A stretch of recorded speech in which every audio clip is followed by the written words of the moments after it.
أعوذ بالله من الشيطان الرجيم. بسم الله الرحمن الرحيم.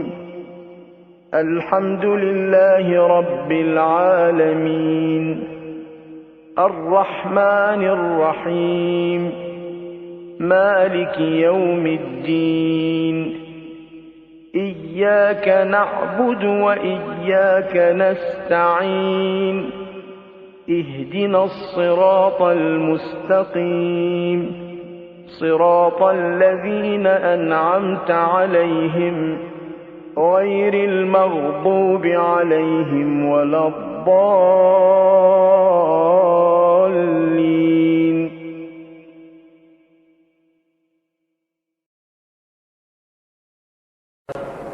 ولعنة الله على أعدائهم أجمعين. أما بعد فقد قال الله الحكيم في محكم كتابه الحكيم مبين. بسم الله الرحمن الرحيم. ولنبلونكم بشيء من الخوف والجوع ونقص من الأموال والأنفس والثمرات وبشر الصابرين الذين إذا أصابتهم مصيبة قالوا إنا لله وإنا إليه راجعون. وقال سبحانه وتعالى وظهر الفساد في البر والبحر بما كسبت أيديهم. وقال سبحانه وتعالى واتقوا فتنة لا تصيبن الذين ظلموا منكم خاصة. آج 4 رمضان کے درس اس حالت اور کیفیت میں ہو رہا ہے کہ ہمارے اس وطن پاکستان کے ایک بڑے علاقے میں ایک ایسی قدرت کی آفت اور تباہی آئی ہے جس کے نتیجے میں سینکڑوں نہیں بلکہ ہزاروں مسلمان اس دنیا سے رخصت ہوئے، کتنے ہی بیچارے زخمی ہوئے، کتنے گھرانے بے سہارا ہوئے، اور یقیناً یہ ایک ایسا موقع ہے کہ جب ہمیں اس قدرتی آفت کے حوالے سے اپنی بعض ذمہ داریوں کو بھی پہچاننا ہے. اگرچہ کل کا دن اکثر لوگ اپنی پہلی ذمہ داری تو خود ہی سمجھ کر اس کے مطابق عمل کر چکے ہیں، لیکن چونکہ درس دینے والے کی یہ ذمہ داری بھی ہے کہ وہ ان مواقعوں پر شریعت کی یہ واجبات ایک مرتبہ پھر یاد دلا دے کہ ہو سکتا ہے کہ کسی کے ذہن میں یہ مسئلہ بھی نہ آیا ہو، اور وہ یہ ہے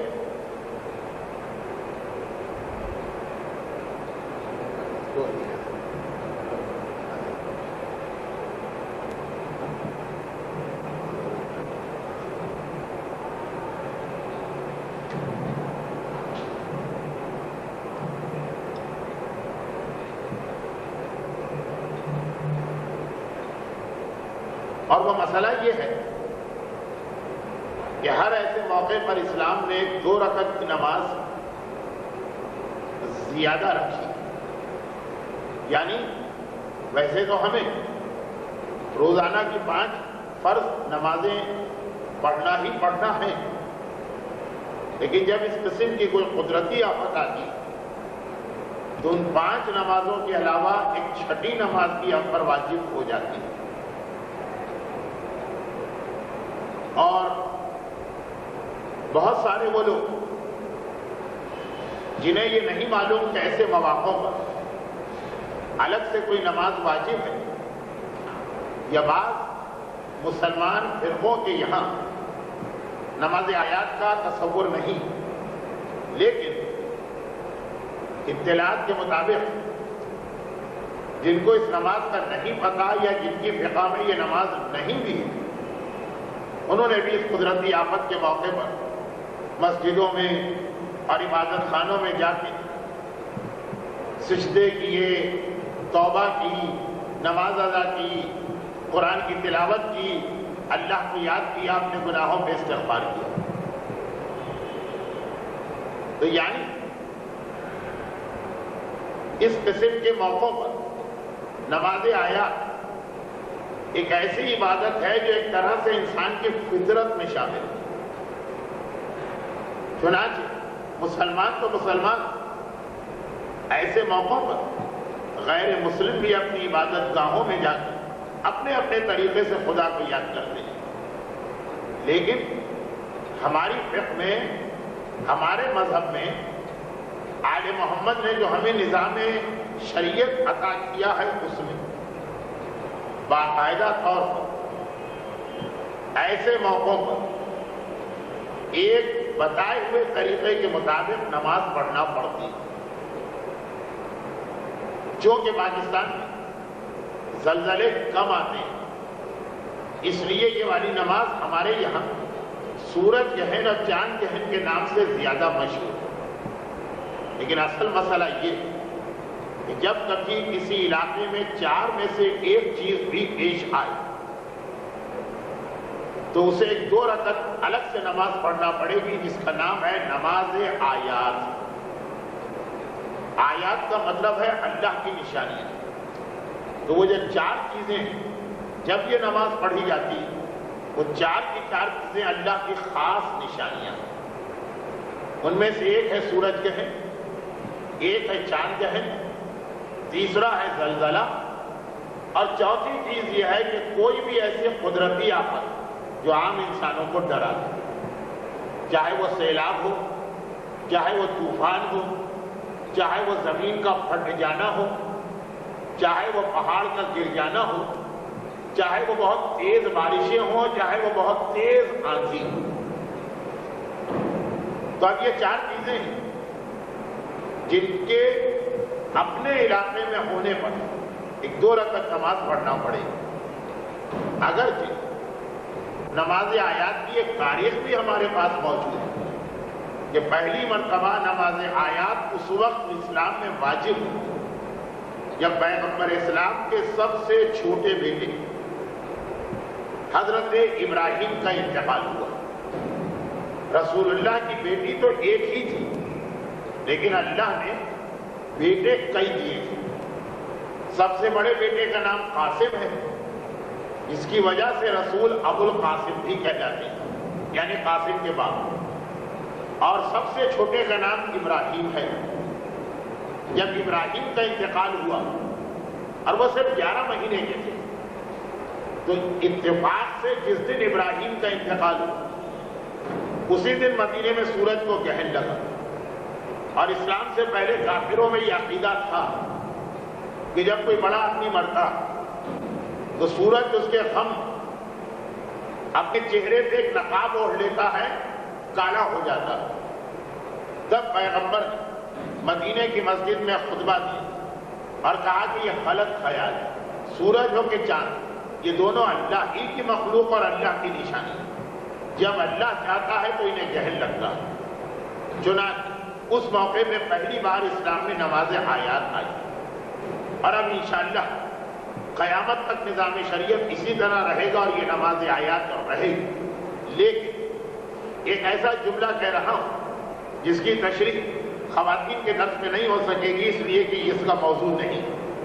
ہاں، رات کو جو میں ماڈل ٹاؤن فیصل آباد میں درس دے رہا ہوں وہاں پہ اس کا موضوع ہے، اور یہ بات وہاں پہ کل رات سے شروع بھی ہوئی ہے اور آئے گی.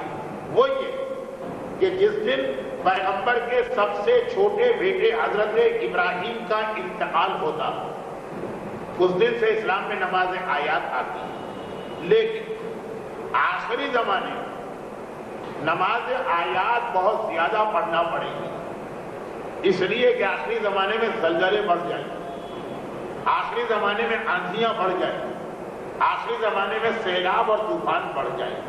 لیکن یہ جیسا کہ میں نے کہا کہ آخری زمانے کے حالات خواتین کے اس وقت کے درس کا عنوان نہیں، اسے رکھیے ایک طرف. تو نماز آیات واجب ہو.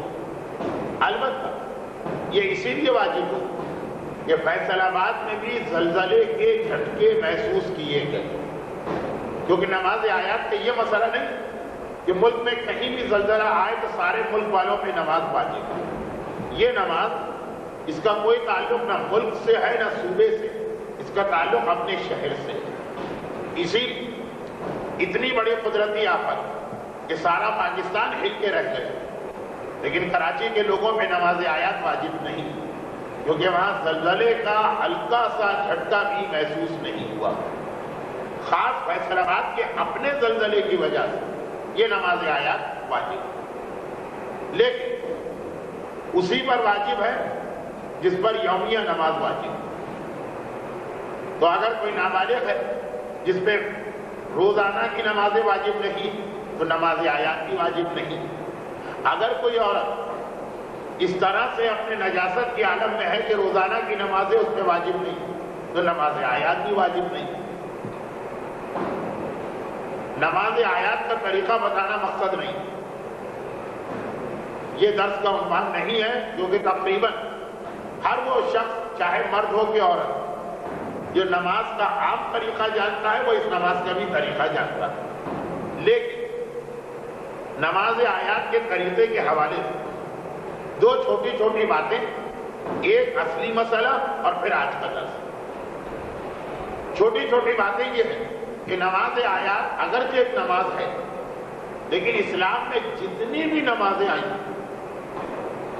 1000 سے زیادہ نمازیں اسلام نے ہم کو بتائی گئی، جس میں 6-7 واجب ہیں تو باقی مستحب، لیکن ہیں تو 1000 سے زیادہ نمازیں، پوری 1000 صفحے کی کتابیں علماء نے لکھی جو نمازیں ہمیں مختلف موقعوں پہ بتائی گئی، جس میں فرض نمازیں بھی ہیں یہ 5، جمعے کی نماز بھی ہے، عید کی نماز بھی ہے، بقرعید کی نماز بھی ہے، خانہ کعبہ کے طواف کی نماز بھی ہے، اور سنت نمازوں میں پھر ابھی شب قدر کی نماز آئے گی، زیارت وارثہ کی نماز ہے، وحشت قبر کی نماز ہے، حاجت کی نماز ہے، استخارے کی نماز ہے، جعفر طیار کی نماز ہے۔ غرض یہ کہ جیسا کہ میں نے کہا یہ 1000 سے زیادہ نمازیں ہم کو بتائی گئی، اور ہر ایک کے طریقے میں دوسرے سے تھوڑا سا اختلاف ہے۔ کوئی نماز 4 رکعت ہے، کوئی نماز 2 رکعت ہے، کوئی نماز 1 رکعت ہے، کسی نماز میں الحمد کے فوراً بعد رکوع ہے، کسی میں الحمد کے بعد ایک سورہ ہے، کسی میں الحمد کے بعد کچھ آیتیں، لیکن باقی ساری نمازیں ایک طرف، اور نماز آیات بالکل مختلف نماز ایک طرف۔ باقی ساری نمازوں طریقے کا جو بھی اختلاف ہو، لیکن نماز کی شکل تقریباً طے شدہ کہ پہلے اللہ اکبر کے بعد تم پڑھا جاتا ہے، پھر ایک رکوع ہوتا ہے، پھر کھڑے ہوتے ہیں اور 2 سجدے ہوتے ہیں۔ صرف نماز آیات اسلام کی تمام نمازیں 1000 نمازوں سے ہٹ ایک بالکل الگ طریقہ کار رکھتی ہے۔ اس کی اہمیت اور چونکہ آتی ہی اس وقت ہے کہ جب زمین اور آسمان میں کوئی ایسا واقعہ پیش آ چکا ہوتا جو عذاب خدا کی نشانی بھی بن سکتا، تو اس میں ہر رکعت میں 1 نہیں، 2 نہیں، 3 نہیں، 4 نہیں، 5 بار رکوع کیا جاتا۔ الحمد اور سورہ پڑھتے اللہ کے سامنے جھکتے، پھر فوراً کھڑے ہوتے، دوبارہ اللہ کا ذکر کرتے، پھر دوبارہ جھکتے۔ کوئی نماز اسلام میں آپ کو ایسی نہیں ملے گی جس کی 1 رکعت میں 5 مرتبہ رکوع۔ تو نماز آیات کا طریقہ پوری نمازوں سے مختلف بنایا گیا، ایک بات۔ دوسری بات، یہ نماز آیات ایک ایسی نماز ہے جو بیچ میں چھوڑ کر پھر دوبارہ جہاں سے چھوڑی گئی تھی وہاں سے شروع کی جا سکتی، ہر موقع پہ نہیں، ہر کام کے لیے نہیں۔ یہ تفصیلات کتابوں میں موجود ہیں، اور کہیں ایسا نہ ہو کہ آج کے درس کا زیادہ وقت اس میں نکل جائے، لیکن نماز آیات کی اہمیت اور اس کی ایک خصوصیت کو بتانے کے لیے یہ مسئلہ میں نے بتایا۔ اصلی مسئلہ یہ کہ اگر کوئی آدمی نماز آیات شروع کر چکا، ایک دم اسے یہ خیال آیا کہ میری مثلا صبح کے وقت زلزلہ آ رہا نماز آیات شروع کی، اچھان کہنے لگا ہے نماز آیات شروع، ایک دم اسے یہ خیال آیا کہ میں نے فجر کی نماز نہیں پڑھی ہے، وہ قضا ہو رہی ہے۔ تو اب حکم یہ ہے کہ جہاں نماز آیات میں جہاں پہ پہنچے نماز آیات توڑو بھی نہیں، نماز آیات پوری بھی نہ کرو، پوری کرو گے تو فجر قضا ہو جائے گی۔ جہاں تک پہنچے وہیں پہ نماز آیات کو روک دو، جیسے 2 رکوع کیے وہیں پہ روک دو، وہیں سے فجر کی نیت کر کے فجر کی اپنی نماز جو اس کا طریقہ ہے بالکل اس طرح پڑھو، اور جیسے ہی وہ ختم ہو جائے تو جہاں نماز آیات کو روکا، مثلا 2 رکوع پہ روکا تھا، اب تیسرے رکوع سے شروع کرو، دوبارہ نئے سرے سے نماز آیات کی ضرورت نہیں۔ تو کچھ اتنے نئے اور مختصر اور نئے اور پوری شریعت سے ہٹ کر طریقے نماز آیات کے بتائے گئے جو اس بات کی دلیل ہے کہ یہ نماز اپنی جگہ خصوصیت رکھتی ہے۔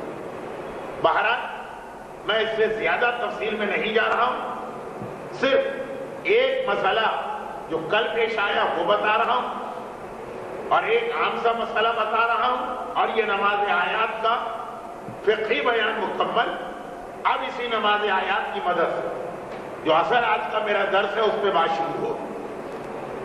تو جو کل کے حوالے سے مسئلہ پیش آیا وہ یہ کہ سورج گہن، چاند گہن، زلزلہ جب بھی آئے تو 2 رکعت نماز آیات پڑھنا، لیکن سوال یہ کہ اگر ایک ہی دن یا ایک ہی گھنٹے میں 2 بار، 3 بار، 4 بار، 5 بار، 10 بار، 15 بار زلزلہ تو وہی ایک نماز پورے زلزلوں کی ملا کے ایک نماز رہے گی؟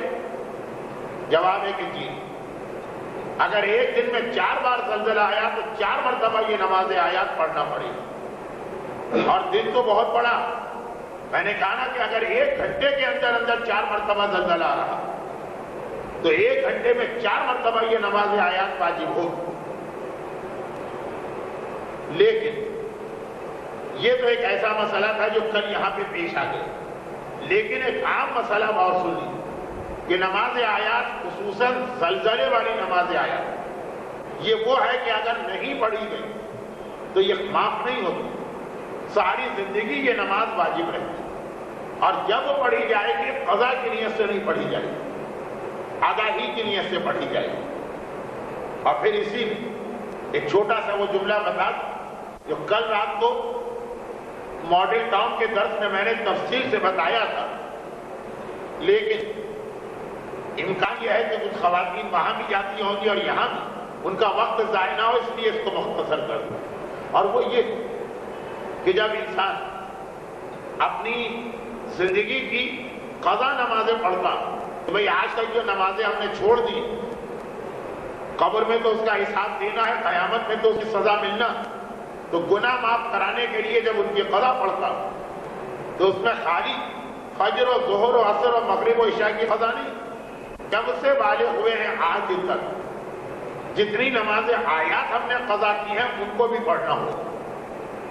اور یہ بہرحال ایک فطری بات ہے کہ جو آدمی اپنی جوانی میں یا بالغ ہونے کے فوراً بعد جو بچے یا بچیاں اتنے لاپرواہ ہوتے کہ مغرب عشاء کی نمازیں نہیں پڑھتے تھے تو وہ نمازیں آیات کہاں پڑھتے ہوں؟ تو اچھے خاصے پابند نماز لوگوں کو بھی نماز آیات کا نہیں معلوم ہوتا، تو جس پر زندگی کی قضا نماز ہے اس کو نماز آیات ضرور کی قضا بھی کرنا۔ باقی تفصیلات تو آپ اپنے اپنے مجتہد کی کتاب میں بھی دیکھ سکتی، اور فیصل آباد ایک ایسا شہر ہے کہ علماء بھی ہیں، مسائل جاننے والی خواتین بھی ہیں، وہ یہاں کے درس کا موضوع نہیں بنے۔ اچھا اب یہ تو ہو گئی ایک فقہی اور شرعی ذمہ داری کہ جب زلزلہ آیا تو 2 رکعت نماز آیات پڑھنا، اور ایک اس سے ہٹ ہماری ایک دینی ذمہ داری ہوگی کہ جب اس قسم کا کوئی واقعہ پیش آ جائے تو آدمی فوراً اپنے آپ سے سوال کر کہ آخر یہ واقعہ کیوں پیش آیا۔ اس لیے کہ خاص طور پر زلزلہ جو تیسری چیز ہے اور چوتھی چیز ہے، آندھیاں، بارشیں، سیلاب، زمین کا پھٹنا، دھماکوں کی آواز، پہاڑیوں کا ٹوٹ کے گرنا، یہ جو چیزیں قرآن اور حدیث اس کے بارے میں بتا ہی کہ یہ دو وجوہات سے پیش آتی ہے، شاید اس وجہ سے ہو اور شاید اس وجہ سے ہو۔ آخری زمانے میں یہ چیزیں اس لیے بڑھ جائیں گی کہ آخری زمانے میں لوگوں کے گناہ بھی زیادہ ہو جائیں گے، لیکن یہ ساری قدرتی آفات خالی گناہ کی وجہ سے نہیں ہوتی، دو وجوہات۔ چنانچہ آج میں نے قرآن کریم کی 3 آیتوں کی تلاوت کر اپنے درس کا آغاز کیا۔ پہلی آیت یہ بتا رہی کہ یہ قدرتی آفات کبھی اس لیے ہوتی کہ اللہ بندہ مومن کا امتحان لینا چاہتا ہے۔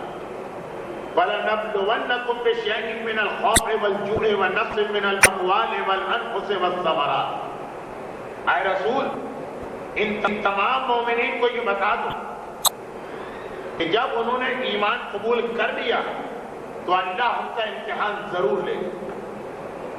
جو لفظ عربی کا آیا وَلَنَبْلُوَنَّكُمْ، اس کا ترجمہ ہے 2 مرتبہ ضرور، یعنی اللہ ضرور بھی ضرور، ڈبل تاکید ہے اس لفظ میں، تم لوگوں کا امتحان لے گا۔ اور وہ امتحان بھی اس طرح سے لے گا کہ پہلے سے بتا دیں اس امتحان میں 5 پرچے ہیں۔ بِشَيْءٍ مِّنَ الْخَوْفِ، کبھی تمہارا یہ خوف اور ڈر والا امتحان لیا جائے گا، اسی میں ظالم حاکم بھی آ گئے، اسی میں زلزلے اور قدرتی آفتیں بھی آ گئی۔ والجوع،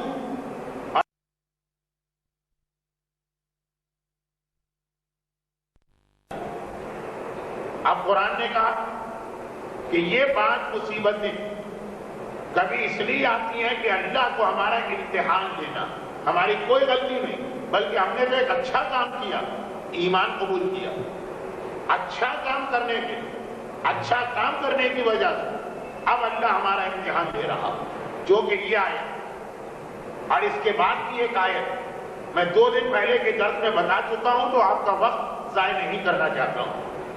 لیکن یہ آفتیں بہرحال کبھی کسی گناہ کی وجہ سے نہیں آتی ہیں، بلکہ ایک اچھائی کی وجہ سے آتی ہیں۔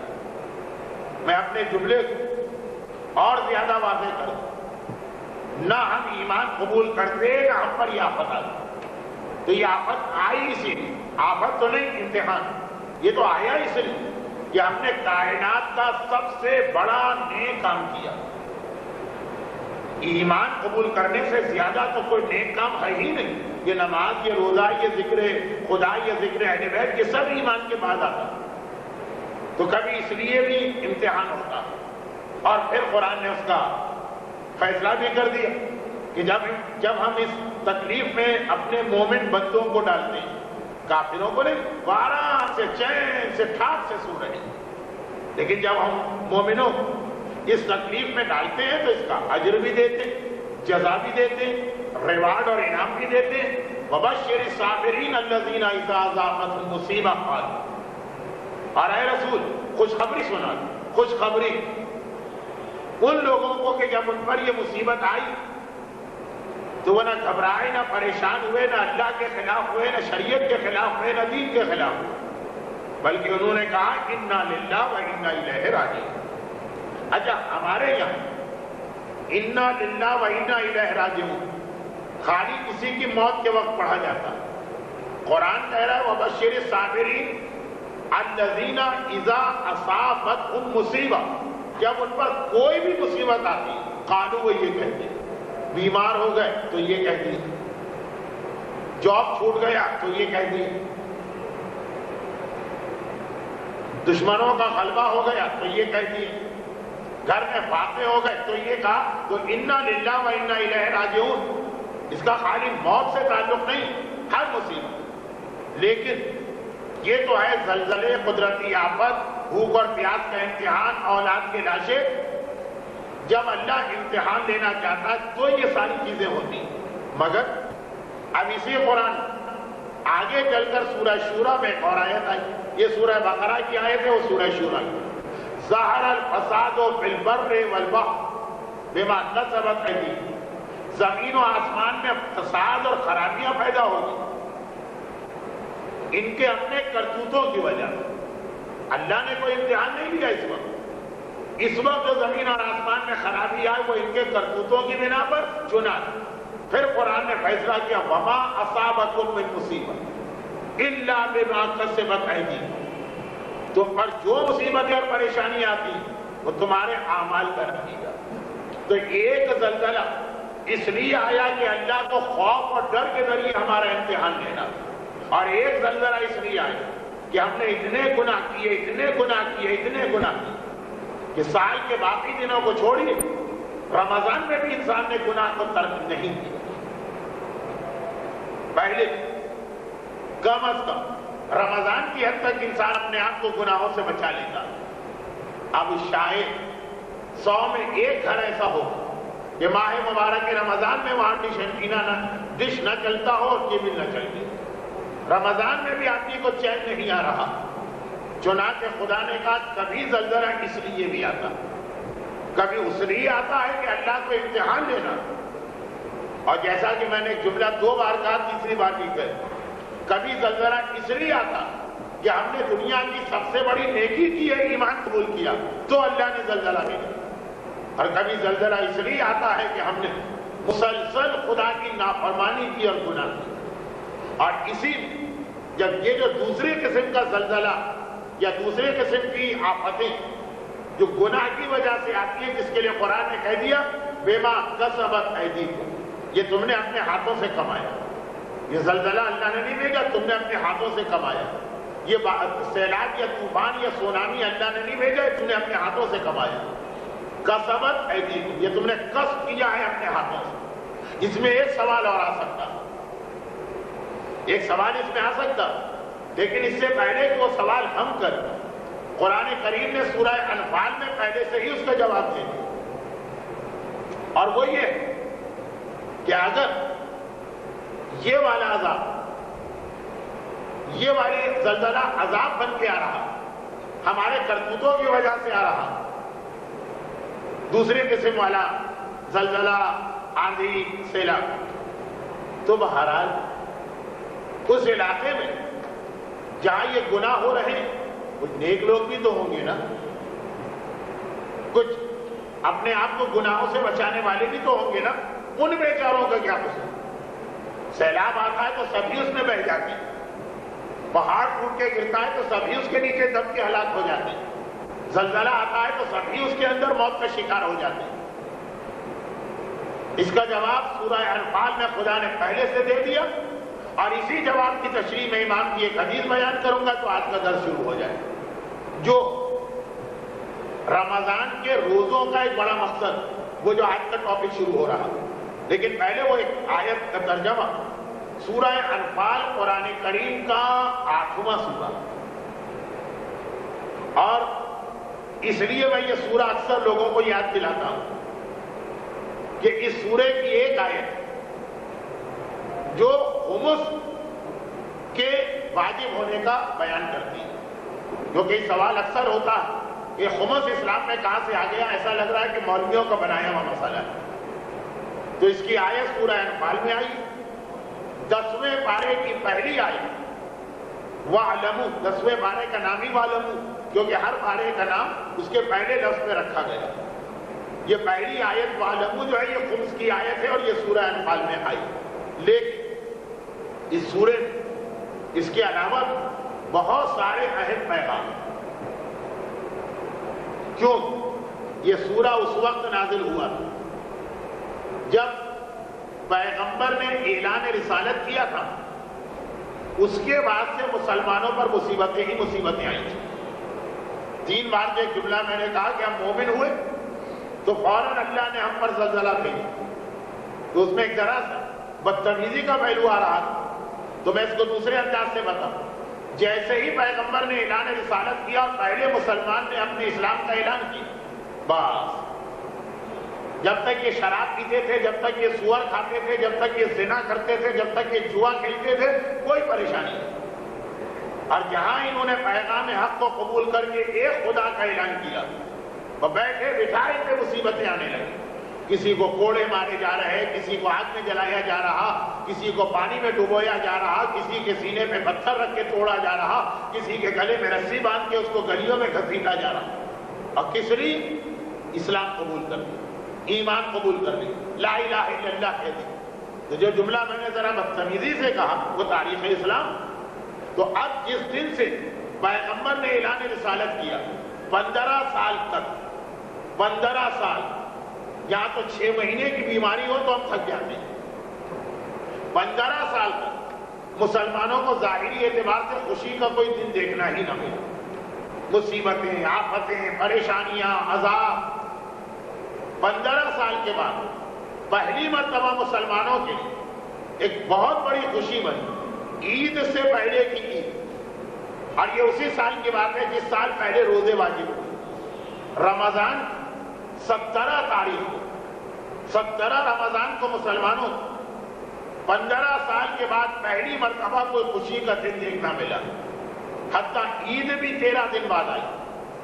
اسلام کی پہلی عید اس سے بھی 13 دن پہلے مسلمانوں کے لیے پہلی خوشی کی خبر آئی، اور وہ یہ کہ بدر کے کنویں پر 313 مسلمانوں نے مکے کے اتنے بڑے لشکر کو شکست دی کہ خود رسول اللہ نے جب مکے کا وہ لشکر دیکھا تھا تو 2 جملے کہے تھے. 17 رمضان بدر کی فتح کا دن، ایک بڑی خوشی ہے عالم اسلام کے لیے. اور یہ لفظ میں نہیں کہہ رہا ہوں، قرآن میں یہ لفظ آیا اور اس سورے میں آیا ہے جس کی تلاوت آپ شب قدر میں کریں، سورہ روم. یومئذ یفرح المؤمنون، سورہ روم کی دوسری آیت ہے کہ وہ ایسا دن آنے والا جب مسلمان فرحت، خوشی اور جشن منا رہے ہیں. یہ بدر کا دن، یعنی بدر کا دن مسلمانوں کے لیے جشن اور خوشی کا دن. یہ ہر سال شب قدر میں ہم کو یاد دلایا جاتا. یہ دوسری بات، یہ غزوہ بدر کے حوالے سے سارا سال ہمارے یہاں ممبروں میں بدر کا غزوہ پڑھا جاتا، لیکن جو خاص اس کی اپنی تاریخ، اس دن ہمارے یہاں عموماً الگ سے کوئی پروگرام نہیں ہوتا. خیر ادھر چھوڑیے اصل موضوع. 15 سال بعد اسی رمضان کے مہینے پہلا رمضان جو اسلام میں روزے واجب ہوئے، وہ پہلا رمضان 17 تاریخ بدر کے میدان میں مسلمانوں اور کافروں کا مقابلہ ہوا. پیغمبر نے جب کافروں کے لشکر کو دیکھا تو 2 جملے کہے، ایک اللہ کو مخاطب کر کے دعا، ایک مسلمانوں کو مخاطب کر کے. اللہ کو مخاطب کر کے کہا تھا کہ پروردگار، کفار مکہ اتنا طاقتور لشکر لے کے آئے اور مسلمانوں کی تعداد اتنی کم ہے 313، جن میں سے اکثر پیدل سواری بھی نہیں. 14 سال کے بچے بھی اس لشکر میں موجود ہیں. تو پیغمبر نے کہا تھا خدا بند، یہ مٹھی بھر اس وقت تیرا کلمہ پڑھنے والے دنیا میں، اگر آج یہ مٹ گئے تو پھر تیرا کلمہ پڑھنے والا کوئی نہ رہے گا. اتنا طاقتور کفار مکہ کا لشکر تھا. اور مسلمانوں کو کیا کہا تھا؟ مسلمانوں سے کہا تھا دیکھو آج ایک بار حوصلہ اور ہمت کر دو. کفار اپنا ایسا لشکر لے کے آئے، اخبار مکے کے کافروں نے اپنے کلیجے تمہارے سامنے رکھ دیے. یہ عربی کا ایک محاورہ جسے انگریزی میں کہتے ہیں کریم آف دا نیشن. جتنے بڑے بڑے ان کے سردار اور نمایاں لوگ ہیں سب آ جاتے ہیں. آر یا پار، آج ہم مر گئے تو اللہ کی توحید کا ذکر کرنے والا کوئی نہ رہے، اور اگر آج ہم نے ان کو ہرا دیا پھر ان کے پاس کوئی ایسا آدمی نہ رہے گا سوائے ایک. ابو سفیان بدر میں نہیں آیا تھا، وہ تجارت کا قافلہ لے کے شام سے مکہ جا رہا، لیکن ابو جہل، لیکن ولید، لیکن عتبہ، لیکن شیبہ، لیکن ابو المختری، لیکن امیہ ابن خلف جو جناب بلال کا آقا تھا، اتنے بڑے بڑے سردار، اتنا اہم یہ بدر کا معرکہ تھا کہ کوئی چانس نظر نہیں آ رہا تھا کہ مسلمان جیت جائے. کافروں کا لشکر تعداد کے اعتبار سے بھی بڑا اور جسے انگریزی میں کہتے ہیں کوانٹٹی میں بھی زیادہ، کوالٹی میں بھی زیادہ. کوالٹی مینس سارے بڑے بڑے سردار، ایک سے ایک تلوار چلانے والے، ایک سے ایک مانے ہوئے تیر انداز، کمن و کیفن. تعداد میں بھی زیادہ، مہارت میں بھی زیادہ. مسلمان چھوٹے بچے بھی ہیں، مسلمان سارے پیدل ہیں، ان میں سے ہر ایک کے پاس سواری. مولا کائنات کی تلوار بدر کے معرکے کو کامیاب کیا. اور اس کے بعد دیکھیے ایک چیز کی پہلے سے توقع ہو اور پھر وہ مل جائے تو اتنی خوشی نہیں ہوتی، اور بالکل ان ایکسپیکٹڈ اگر کبھی کوئی خوشی مل جائے، بیٹھے بٹھائے کوئی لاٹری کھل گئی، کوئی انعام نکل آیا، جس طالب علم کے پاس ہونے کا امکان نہیں ہے پتہ چلا اس کے فرسٹ پوزیشن آ گئی، کتنا خوش ہوگا؟ تو اب مسلمان کوئی چانس ہی نظر نہیں آ رہا تھا جیتنے کا، اور جیت گئے۔ باقاعدہ 17 رمضان کو ایک عید منائی گئی، اس 29 رمضان سے پہلے لیکن اس موقع پہ سورہ انفال نازل ہوئی، اور اس میں وہ آیت آ گئی جو خواتین کے لیے بھی اہم ہے لیکن مردوں کے لیے زیادہ اہم۔ وہ آیت کیا نازل ہوئی کہ اپنے دشمن کو بے وقوف، نادان، ناسمجھ یا بدھو نہ سمجھ۔ آج اگر وہ شکست کھا کے گیا تو گھر میں بیٹھے گا نہیں، اگلے سال اور تیاری کر کے آئے گا۔ ایسا نہ ہو کہ جیت کی خوشی میں اور فتح کے نشے میں غافل ہو جاؤ اور اچانک وہ حملہ کر کے جتنا آج تم نے فائدہ حاصل کیا کل تمہیں اس سے زیادہ نقصان پہنچا۔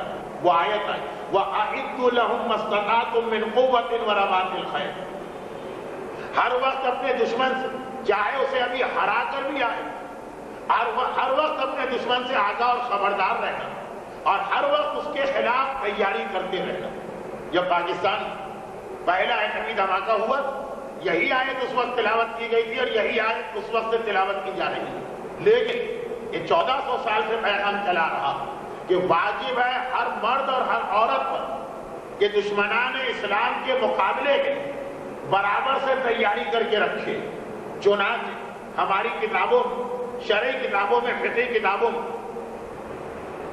اس طرح سے مسائل شروع ہوتے ہیں کہ سب سے پہلی واجب عبادت ہے نماز، پھر ہے روزہ، پھر ہے زکوٰۃ، خمس، حج، جہاد، اور پھر آخر میں آتا ہے واجب کفایہ ڈاکٹر بننا، واجب کفایہ انجینئر بننا، واجب کفایہ ایٹمی سائنسدان بننا۔ ہر وہ چیز جو دشمنان اسلام مہارت حاصل کر کے اسلام کے خلاف استعمال کر رہے ہیں، واجب ہے کہ مسلمان بھی وہی علم حاصل کر کے برابر سے ان کو جواب دے۔ لیکن یہ آئے جو 2 منٹ 4 منٹ میں اس کا پیغام مکمل نہیں ہوا، یہ تو میں نے سرسری طور پہ اس لیے بتایا کہ سورہ انفال کی آیت ہے اور یہ سورہ نازل ہوا جنگ بدر کی کامیابی پر۔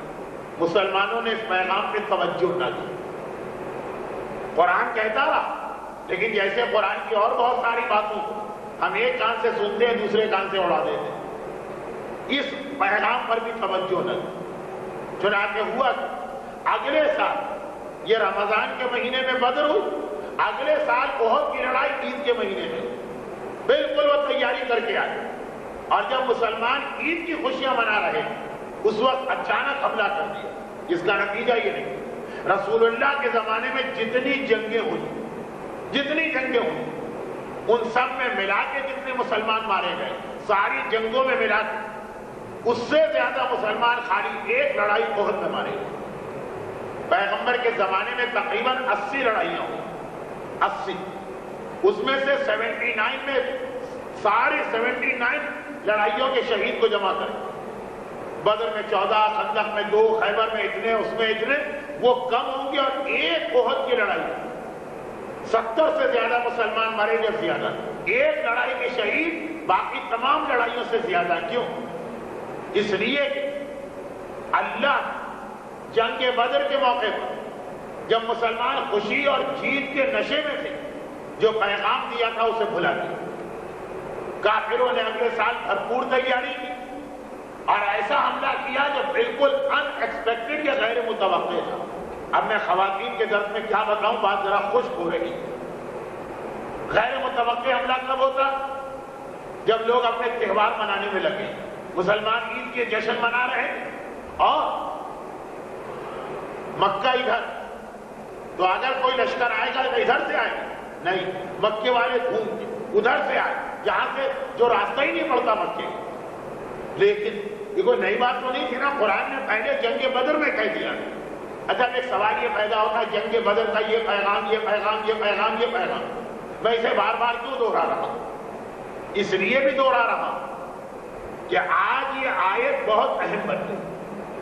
ہمارا دشمن عالم اسلام کے خلاف، کبھی ایران کے خلاف، کبھی عراق کے خلاف، کبھی شام کے خلاف، جہاں جہاں مسلمان مسلسل صرف سازشیں ہی نہیں کر رہا، باقاعدہ کھلم کھلا حملے بھی کر رہا۔ ہم نے کیا تیاری کی؟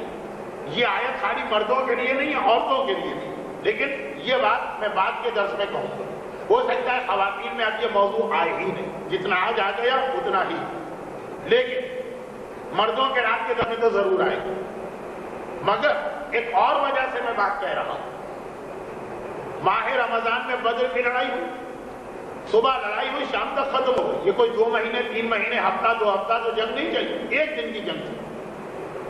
جیسے ہی مسلمانوں نے خوشی منائی، اور خالی خوشی نہیں، میں نے کہا 15 سال کے بعد یہ پہلی خوشی ملی۔ اعلان رسالت کے بعد سے آج تک مسلمانوں کو کوئی خوشی کا دن دیکھنا نہیں ملا، آج ملا۔ وہی لوگ جو مکے میں انہی مسلمانوں پہ ظلم کرتے تھے وہی مارے گئے۔ بلال حبشی کا آقا ہی تو ان کے گلے میں رسی باندھ کے ان کو گلیوں میں گھسیٹتا، وہی آقا امیہ ابن خلف مارا گیا۔ یہی ابو جہل جو ہے جس نے جناب عمار یاسر کی ماں سمیہ برچی کے ذریعے سے مکے میں شہید کیا، یہی ابو جہل مارا گیا۔ بڑے بڑے سردار مارے گئے، اور ساتھ ساتھ جتنے مظلوم مسلمان ان پر ظلم کرنے والے مارے گئے۔ کتنے خوش ہوں گے مسلمان؟ پہلی مرتبہ پتہ چلا کہ آج تک یک طرفہ بات تھی، وہ ہم پہ ظلم کرتا تھا، ہم برداشت کرتے ہیں۔ آج ہم نے برابر سے جواب دیا، اور ایسا جواب کہ ان کی نسلوں کا خاتمہ ہوگا۔ لیکن یہ والا جو پیغام قرآن نے کہا نا کہ ایسی خوشی اپنے دشمن سے غافل نہ ہونا، آج اسے شکست ہوئی ہے، کل پلٹ کے بدلہ لے۔ یہ ہر رمضان کا پیغام، خالی بدر کا نہیں، بدر کا تو ہے ہی، لیکن یہ ہر رمضان کا پیغام۔ کیسے؟ بہت ہی مشہور حدیث ہے، بچہ بوڑھا مرد عورتیں سب جانتے ہیں۔ رمضان کے مہینے میں اللہ شیطان کو قید کر دیتا۔ یہ ایک مہینہ ایسا ہے کہ شیطان قید، اس کا ہم پہ کوئی زور نہیں چل رہا۔ چنانچہ ہم نمازیں بھی زیادہ پڑھ رہے، ہم روزے بھی زیادہ رکھ رہے، ہم دعائیں بھی زیادہ پڑھ رہے، ہم عبادتیں بھی زیادہ کر رہے۔ شب قدر آئے گی، ساری رات ہم جاگیں، لیکن شیطان کے قید ہونے سے ہم نے اتنا فائدہ اٹھایا کہ ہمارا دشمن سامنے سے ہٹ گیا، جیل میں چلا گیا۔ جو عبادت خدا کے طریقے تھے اس پہ ہم نے عمل کرنا شروع کیا۔ مگر ہم کیا سمجھ رہے ہیں؟ جو بدر کا پیغام، شیطان زندگی بھر کے لیے قید نہیں ہوا، خالی 1 مہینے کے لیے قید ہوا۔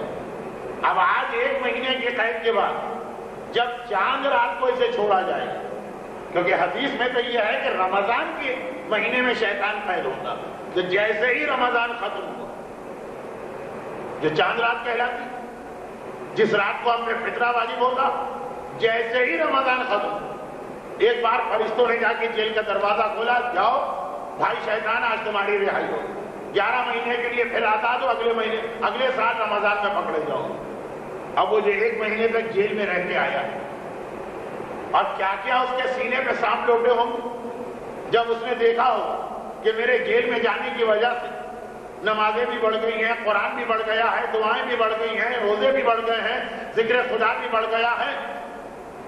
جب کوئی نیکی کرتا ہے تو شیطان پہ بجلی گر پڑتی ہے، جب کوئی گناہ کرتا ہے تو شیطان خوشی مناتا ہے۔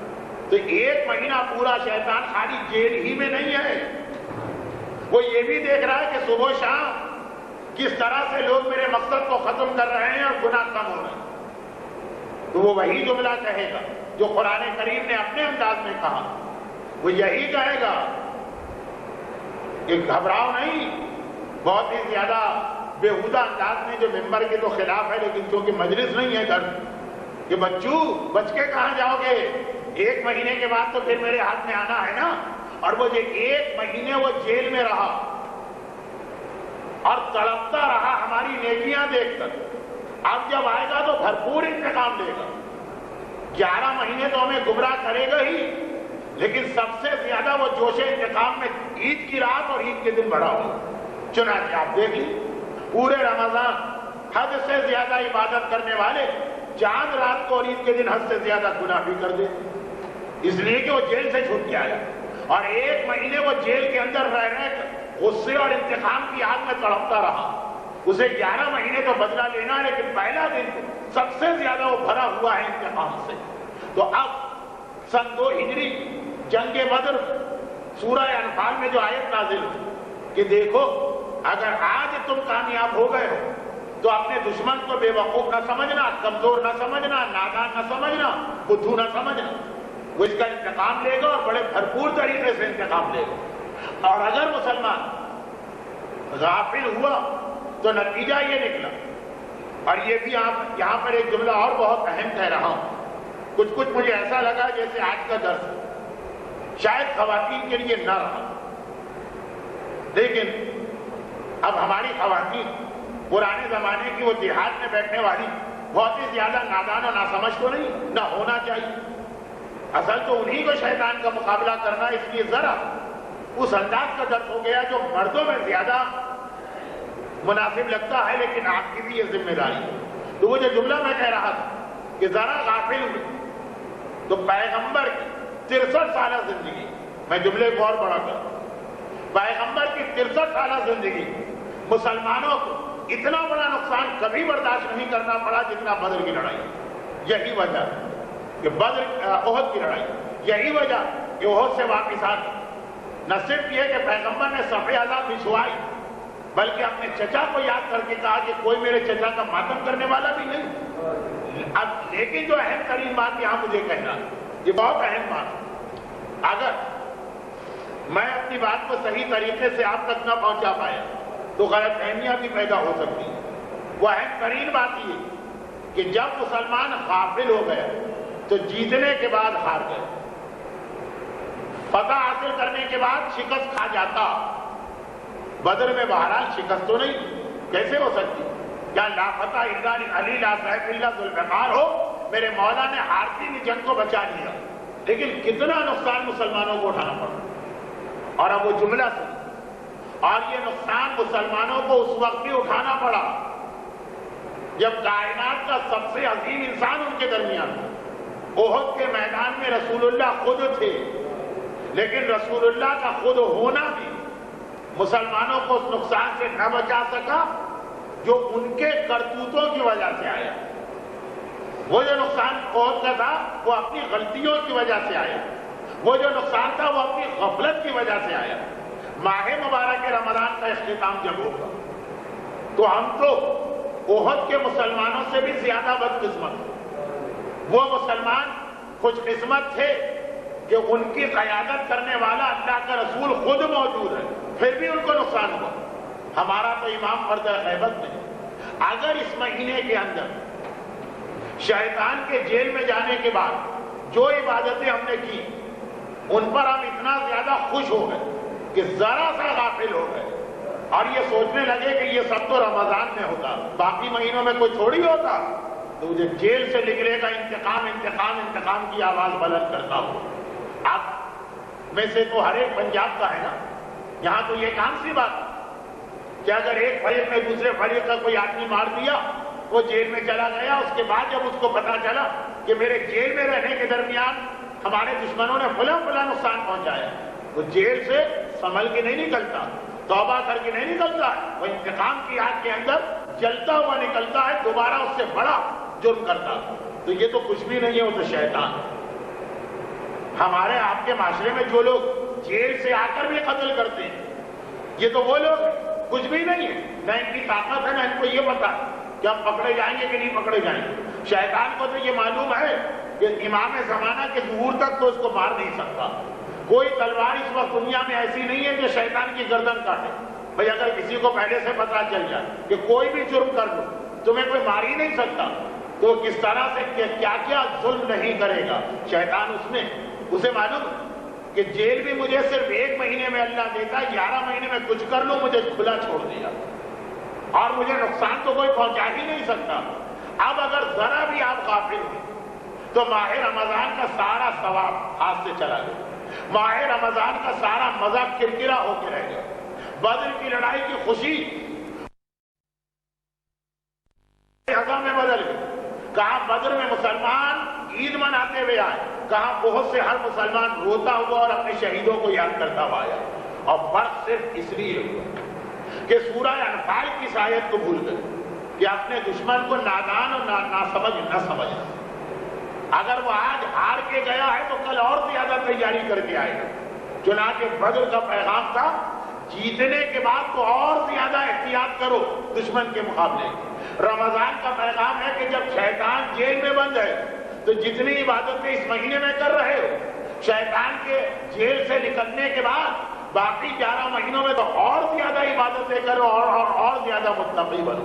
اور اس کے بعد اب حالات دنیا، انقلاب ایران جن دشمنوں کو نقصان پہنچایا وہ اب تک چین اور آرام سے نہیں بیٹھے، چاہے انقلاب کو 26 سال ہو گئے. آج وہ دیکھ رہے ہیں کہ ہمیں بدلہ لینے کا موقع ملے گا. تو آپ دیکھ رہے ہیں ساری دنیا کی سیاست کا آخری نقطہ ایران بن رہا. ادھر سے امریکہ آیا ہو، ادھر سے برطانیہ آیا ہو، ادھر سے یہودی آئے، آخری نقطہ اسی کو بنانے کی کوشش کی جا رہی ہے. یہ دوسری بات کہ ملت ایران انقلاب کی کامیابی کے بعد سوئی نہیں، جاگتی رہی اور آج بھی جاگ رہی. لیکن مسئلہ ہمارا اور آپ کا، ہمیں بھی جاگنا، ہمیں بھی ہوشیار رہنا. لیکن سورہ انفال کی آیت کی اتنی ساری تفسیر میں نے جو کر دی تو وہ اصل آیت کا تو ترجمہ بھی نہیں آیا. وہ اصل آیت جس کی وجہ سے سورہ انفال کا تعارف ہوا، بدر کی بات آ گئی، واجب کفائی کا مسئلہ آ گیا، ایٹمی دھماکے کی بات آ گئی، لیکن وہ اصل آیت. اب سنیے اس کا ترجمہ اور پھر یاد دلا دوں کہ یہ آیت میں نے کیوں تلاوت کی. یہ آیت میں نے تلاوت کی اس سوال کے جواب میں کہ بھائی اگر کسی علاقے کے لوگ گناہ کر رہے ہیں اور ان کے کرتوت کے نتیجے میں عذاب خدا آ رہا تو کچھ تو نیک لوگ ہوں گے نا، کچھ تو ہوں گے نا جو پروردگار کی پوری اطاعت کر رہے ہیں. سورہ انفال اس کا جواب ہی دے رہا. سورہ انفال نے ہمیں اور بہت سارے پیغام دیے، غافل نہ ہونا، اہل بیت کا حق خمس ادا کرتے رہنا، دشمن پھر پلٹ کے واپس آئے گا. لیکن یہ پیغام بھی دیا وَاتَّقُوا فِتْنَةً لَا تُصِيبَنَّ الَّذِينَ ظَلَمُوا مِنكُمْ خَاصَّةً. آج کے درس میں نے یہ تیسری آیت تلاوت کی تھی. شروع، ڈرتے رہو جب اللہ ایک ایسی آزمائش لے گا جس میں خالی ظالم ہی لپیٹ میں نہیں آئیں گے، ظالم و مظلوم سب اس امتحان میں برابر سے مبتلا ہو جائیں گے. زلزلہ کیوں آئے؟ عام طور پہ یہ توقع ہوتی رہتی ہے مجھے کہ شروع میں جو لوگ ہیں آخر میں بڑھ گئے ہوں گے تو شاید انہوں نے شروع کی بات نہ سنی. کبھی اس لیے آتا ہے کہ ہماری کوئی غلطی نہیں بلکہ ہم نے ایک بہت بڑی نیکی کی ہے تو اللہ ہماری آزمائش کے لیے امتحان دیتا. دوہرا نہیں رہا ہوں، خالی ربط ملا رہا ہوں. اور کبھی اس لیے یہ آفتیں آتی ہیں کہ ہمارے اپنے کردار، ہمارے اپنے کرتوت، لیکن جب ہمارے اپنے کرتوت کی وجہ سے سزا آتی تو قرآن کہہ رہا ہے اس میں پھر ظالم و مظلوم سب لپیٹ میں آ گئے. لیکن یہ تو خیر قرآن نے کہہ دی کہ ظالم و مظلوم سب لپیٹ میں آ گئے. پتہ چلا قرآن نے پہلے سے یہ بتا دیا کہ اگر کسی علاقے کے لوگوں کی گناہوں کی وجہ سے یہ قدرتی آفتیں آئیں گی تو اس میں مظلوم بھی لپیٹ میں آئیں گے. لیکن سوال تو اپنی جگہ رہا نا، کیوں؟ ان مظلوموں کا قصور کیا؟ تو ان کے کئی قصور ہو سکتے ہیں جن میں سے آج صرف ایک بیان کر رہا ہوں. بس اسی پہ آج کی تقریر ختم. اور یہ جو آخری بات میں بیان کر رہا ہوں نا، یہ روزے کا ایک بڑا مقصد. پہلے درس میں نے ایک سوال کیا، میں بار بار ہر درس میں وہ سوال دہراؤں گا نہیں، لیکن جو باقاعدگی سے خواتین آ رہی ہیں وہ سوال اپنے ذہن میں رکھیں. باپ اور ماں سے زیادہ مہربان اللہ، اسے مل کیا جاتا ہے ہمارے بھوکا اور پیاسا رہے. ماں باپ بھی اپنے بیٹے کی بھوک برداشت نہیں کر سکتے، پیاسا بچے کو دیکھیں تو برداشت نہیں. اللہ کو کیا ملتا؟ بھائی اللہ کو اگر کچھ مل رہا ہو اس لیے ہمیں بھوکا رکھے تو سمجھ میں آتا، جب اسے کچھ مل بھی نہیں رہا تو کیوں ہم پر یہ بھوک اور پیاس کی اتنی مصیبت یا سختی کیوں رکھی؟ اس کا جواب تقریباً ہر درس میں مختلف انداز سے آ رہا ہے. آج نہیں آئے گا جواب. آج جس بات پہ درس ختم ہوگا، کل جب یہ بات شروع ہوگی تو اس میں اس کا جواب کھل کے آئے گا.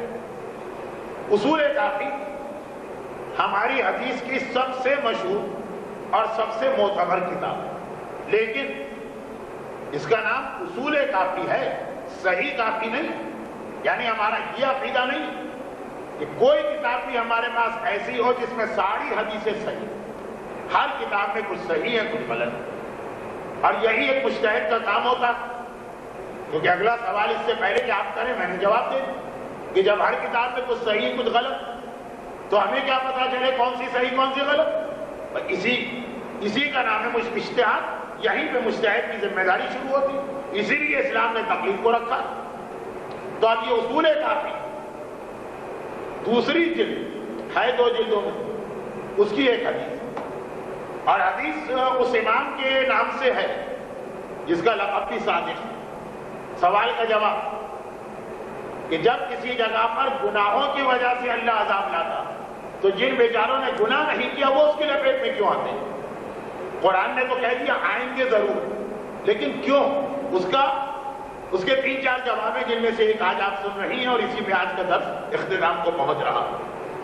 صادق آل محمد امام جعفر صادق علیہ افضل الصلاۃ والسلام ارشاد فرماتے ہیں کہ اسی طرح پرانے نبیوں کا تذکرہ ہے، پرانے انبیاء کی امتوں پہ تو بہت عذاب آئے، قوم نوح پر، قوم شعیب پر، قوم لوط پر، قوم صالح پر، قوم یونس پر۔ تو کوئی ایک نبی تھے جن کی قوم نے حد سے زیادہ گناہ کی، تو اللہ نے پہلے ایک وارننگ دی، پھر ایک مرتبہ وارننگ دی، پھر ایک مرتبہ وارننگ دی۔ جب نبی ہوتا ہے قوم میں تو نبی کے ذریعے وارننگ دی جاتی ہے کہ جاؤ جا کے بتا دو عذاب آنے والا۔ اور اگر کبھی ہمارے اور آپ کی طرح کا ماحول ہو کہ نبی نہیں تو کوئی زلزلہ کے ایک وارننگ دیتا، کوئی کبھی بارشیں اور سیلاب اور طوفان، وہ بہت بڑا یہ خود دیا ہے موضوع۔ لیکن خلاصہ یہ ہے کہ جتنا ایک قوم کو آگاہ کرنا چاہیے، خبردار کرنا چاہیے، متنبہ کرنا چاہیے، وارننگ دینا چاہیے، وہ سب اللہ نے دی۔ لیکن گناہگار کس کی بات سنتا تو اور زیادہ اپنے گناہوں میں شیر ہو جاتا ہے، اور زیادہ وہ بے بات پر جری ہو جاتا ہے جتنے گناہ کرتا گیا۔ چنانچہ وہ وقت آ گیا کہ اللہ نے عذاب کے فرشتوں سے کہا جاؤ آج اس قوم کی باری، جاؤ اور آج ساری قوم پہ اس طرح عذاب نازل کرو کہ ایک آدمی بھی نہ بچے۔ اب سارے فرشتے ایک کام نہیں کرتے، ہوا کے لیے الگ فرشتہ ہے، روزی کے لیے الگ فرشتہ ہے، موت کے لیے الگ فرشتہ ہے، رحمت نازل کرنے کے الگ فرشتے ہیں، عذاب لانے کے الگ فرشتے ہیں۔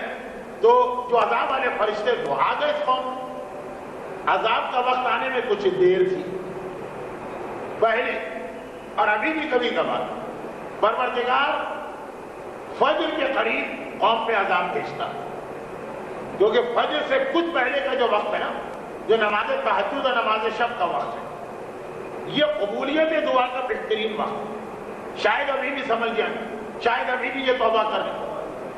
سارا سال ہم لوگ پڑھے اس وقت سوتے رہتے ہیں، مگر رمضان میں تو تقریباً ہر آدمی آج کل اس وقت جاگ رہا ہوگا۔ جو قبولیت دعا کا بہترین وقت ہے، سحری کا وقت ختم ہونے کے بعد فجر کی اذان سے پہلے کے جو بیچ کے 10 منٹ، اس کو ٹیلی ویژن دیکھتے ہوئے ضائع نہ کیجیے، اخبار پڑھتے ہوئے ضائع نہ کیجیے، ایک دوسرے سے کچن میں گپ شپ کرتے ہوئے یا برتن سمیٹتے ہوئے ضائع نہ کیجیے گا۔ یہ قبولیت دعا کا بہترین وقت جو سال کے 11 مہینوں میں اس لیے ہم کو عام طور پہ نہیں ملتا کہ وہ وقت سونے کا ہوتا ہے ہم لوگوں، اور رمضان میں خود بخود بغیر ہماری کسی محنت و کوشش ہم اس وقت کے لیے نہیں جاتے، ہم تو سحری کھانے کے لیے جاتے ہیں، خود بخود وہ ہم کو مل جاتا۔ یہ دوسری بات کہ جو نعمت خود بخود بھی مل رہی ہو آدمی اس سے بھی استفادہ نہیں کرتا۔ لیکن فی الحال بات چھوڑ دیجئے، 12 بج چکے ہیں، درس بہت طویل ہو گیا، کم از کم یہ واقعہ پورا ہو۔ تو جب عذاب کے فرشتے آئے تو انہوں نے دیکھا کہ جو عذاب کا وقت ہوتا ہے فجر کی اذان، اس میں کچھ وقت باقی، کہا ٹھہر جاؤ، چلو ذرا اس قوم کو دیکھو کہ اس پہ عذاب آ کیوں رہا، یہ کیا کیا حرکتیں کرتے ہیں۔ فرشتے دیکھنے چلے تو ہر طرف ایک ہی منظر نظر آیا، گناہ، کہیں شرابیں چل رہی ہیں، کہیں جوئے کھیلے جا رہے، کہیں زنا ہو رہا، کہیں خنا یعنی گانے بجانے کی محفلیں ہو رہی۔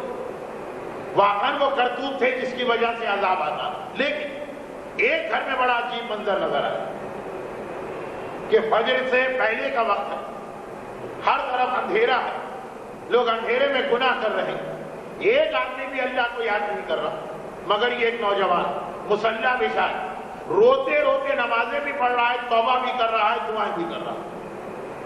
ایک بات یاد رکھیے، اگر کہیں بہت سارے گناہگار اور کچھ لوگ نیکیاں کرنے والے اور پھر بھی بات سمجھ جاتی، ایک دوسرے سے سہارا ملتا، لیکن اکیلا اگر ایک آدمی نیکی کرنے والا اور باقی سب گناہ کرنے والے، ایک آدمی کے لیے اکیلا معاشرے میں رہنا، سماج میں رہنا، کمیونٹی میں رہنا، برادری میں رہنا بہت مشکل ہوتا ہے۔ دو بھی ہوں تو ایک دوسرے سے سہارا ملتا ہے، ایک دوسرے کو دیکھتے ہیں، تسلی دیتے ہیں۔ اکیلے کا امتحان بہت بڑا۔ مجلس ہوتی تو یہی پہ رب کے مصائب کا ایک جملہ کہہ دیتا، وہ یہاں ابھی بھی کہہ دوں چاہے اس کو آگے نہ بڑھا۔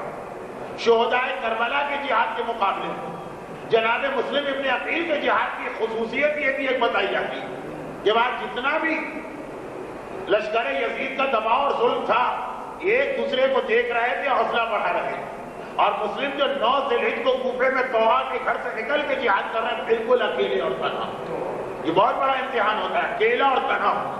لیکن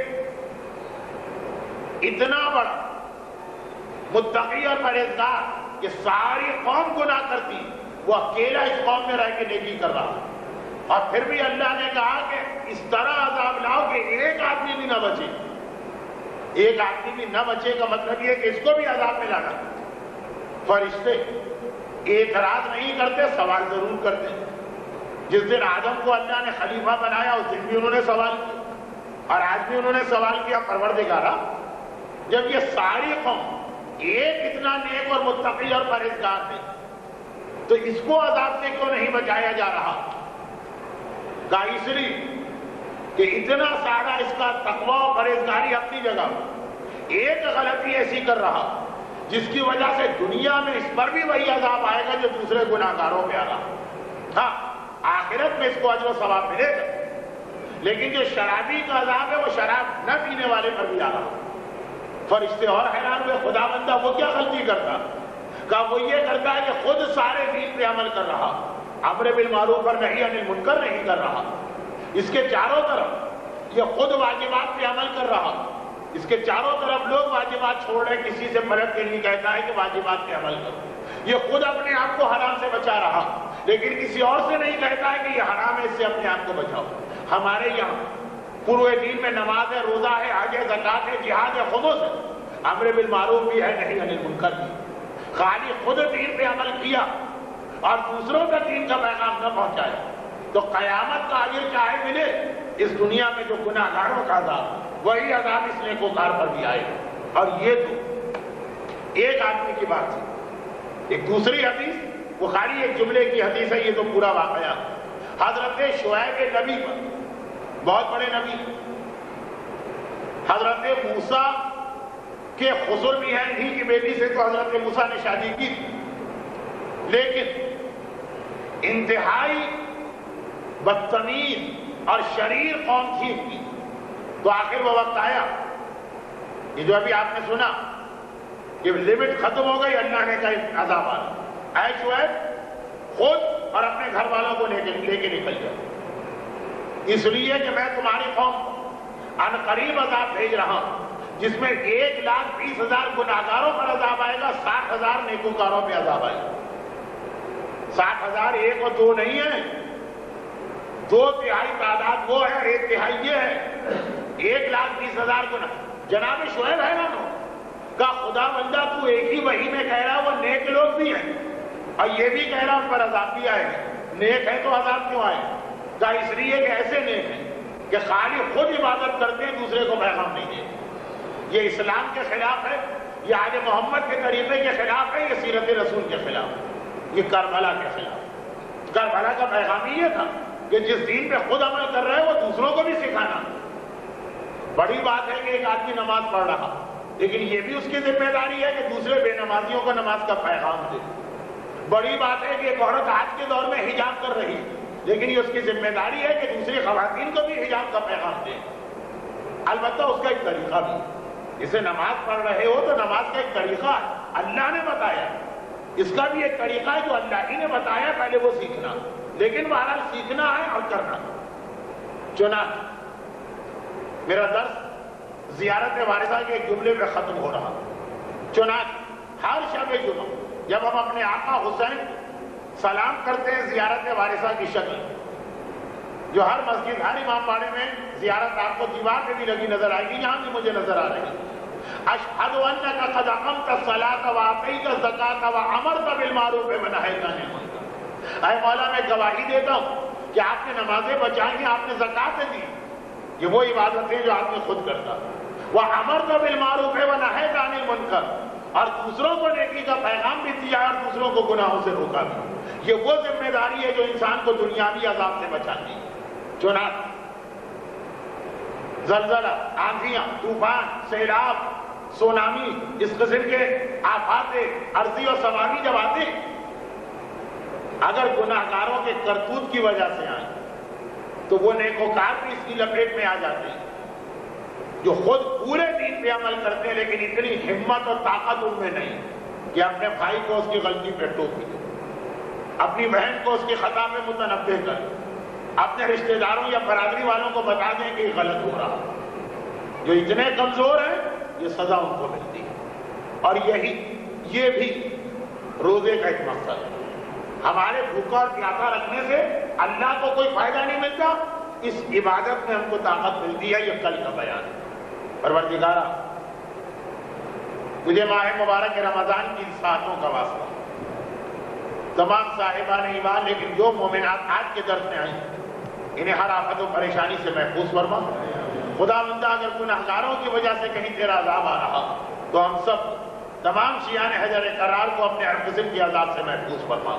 خدا بندہ ہمارے تمام مرحومین، خصوصاً جو خواتین درس میں آئی ہیں، ان کے خاندان کے تمام مرحومین، جس خانوادے نے اس درس کا اہتمام کیا ہے اس گھرانے کے تمام مرحومین، جو کل کے زلزلے میں جتنے صاحبان ایمان دنیا سے رخصت ہوئے وہ تمام مرحومین، تمام شہداء اسلام و شہداء زیارت، ان سب کو کربلا والوں سے ملحق فرما۔ درس میں آنے والوں کی جتنی حاجتیں ان سب کو پورا فرما، خصوصاً جو بیمار، اور ایک مومنہ نے الگ سے کہا کہ ان تمام بیماروں کی شفائے کاملہ عطا فرما۔ جو بے اولاد ہیں انہیں صاحب اولاد فرما، جو صاحب اولاد ہو ان کی اولاد کی دنیا اور آخرت کی ہر پریشانی سے حفاظت فرما۔ جن کی بیٹیوں کی شادی کا مسئلہ ہے ان کے اس مسئلے کو دور فرما۔ جن کے اوپر قرض وغیرہ ہے پروردگارا ان خانوادوں کے قرضوں کی ادائیگی کا انتظام فرما۔ جنہیں روزگار کی پریشانی ہے ان کی پریشانی دور فرما۔ جو بچے تعلیم حاصل کر رہے ہیں ان کو ان کے تمام امتحانات میں کامیاب و کامران فرما اور ظہور ایمان میں تعجیل فرما۔ ربنا تقبل منا انک انت السمیع العلیم۔ ایک مرتبہ سورہ فاتحہ